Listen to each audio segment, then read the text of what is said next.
এটা হচ্ছে দুটি থ্রি ফেজ মোটরকে কিভাবে লোগো পিএলসি দ্বারা অন অফ করবো তার পাওয়ার কানেকশন। এটা হচ্ছে, এগুলো হচ্ছে পাওয়ার কানেকশন, এটা হচ্ছে control wiring, PLC control wiring connection, এটা হচ্ছে পিএলসি প্রোগ্রামিং। চলুন তাহলে সিমুলেশন করে দেখি।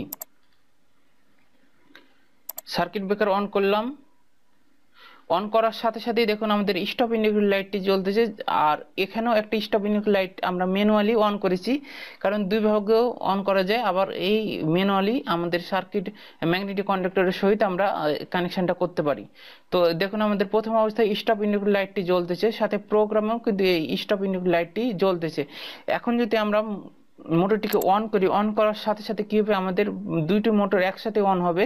দেখুন দুইটি মোটর একসাথে অন হচ্ছে এবং দুইটি মোটরের রিলে আউটপুট, যেটা প্রোগ্রামিং ল্যাঙ্গুয়েজে কিউ1 এবং পিএলসির কিউ1 এবং কিউ2 আউটপুটে দেওয়া আছে। যেমন এই যে দেখুন, এটা হচ্ছে কিউ1 এ দেওয়া আছে এবং এটার আউটপুট হিসেবে কিউ2 তে দেওয়া আছে। আর এই যে কিউ1 কিউ2 এটা হচ্ছে এটার এই ম্যাগনেটিক কন্ডাক্টরের রিলে আউটপুট।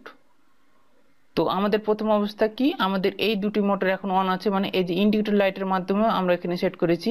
এখানে এটা হচ্ছে আমাদের প্রথম মোটর, এটা হচ্ছে দ্বিতীয় মোটর, এখানেও আমরা অন করে রেখেছি। আমাদের পিএলসির সাথে অ্যাড করেছি, আমরা ম্যানুয়ালি যে ম্যাগনেটিক কন্ডাক্টরের সহিত অ্যাড করা যায় সেটাও কিন্তু আমরা কন্ট্রোল ওয়ারিং এ দেখাচ্ছি।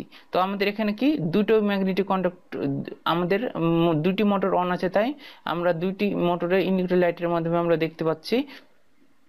এখন যদি কোনো কারণে আমাদের কি হয়, ওভারলোড হয় যে কোনো দুটির একটিতে, তাহলে কি হবে, ওভারলোড হলে আমাদের এই ওভারলোড রিলেটে ট্রিপ করবে। আর ট্রিপ করলে আমাদের কি হবে, সাথে সাথে আমাদের কি হবে, মোটর দুটি বন্ধ হয়ে যাবে এবং বন্ধ হওয়ার সাথে সাথে কি হবে, আমাদের এই যে স্টপ ইন্ডিকেটর লাইটটি জ্বলবে এবং সাথে এই যে ট্রিপ ইন্ডিকেটর লাইট এবং এখানে যে একটা অ্যালার্ম সেট করে রেখেছি সেই অ্যালার্মটা আমাদের বেজে উঠবে। আর এটা এই ইন্ডিকেটর লাইট এবং অ্যালার্মটা বাজলে আমরা বুঝতে পারবো মোটরটি ট্রিপ করেছে এবং প্রোগ্রামে কোনো প্রবলেম হয়েছে। ফুল ভিডিও দেখার জন্য এবং কাজগুলো শিখতে অবশ্যই ভিজিট করুন youtube.com/cadeeemore। cadeeemore চ্যানেলটিতে আপনারা পাবেন industrial automation and motor controlling, three phase মোটরের পাওয়ার কানেকশন এবং control wiring connection, PLC wiring connection, motor power connection এবং পিএলসি প্রোগ্রামিং এবং অটোক্যাড ইলেকট্রিক্যাল 2D টিউটোরিয়ালগুলো পাবেন। চ্যানেলটি যদি ভালো লাগে এবং চ্যানেলটি থেকে যদি ন্যূনতম কিছু শিখতে পারেন তো অবশ্যই চ্যানেলটিতে সাবস্ক্রাইব করে সাথে থাকবেন।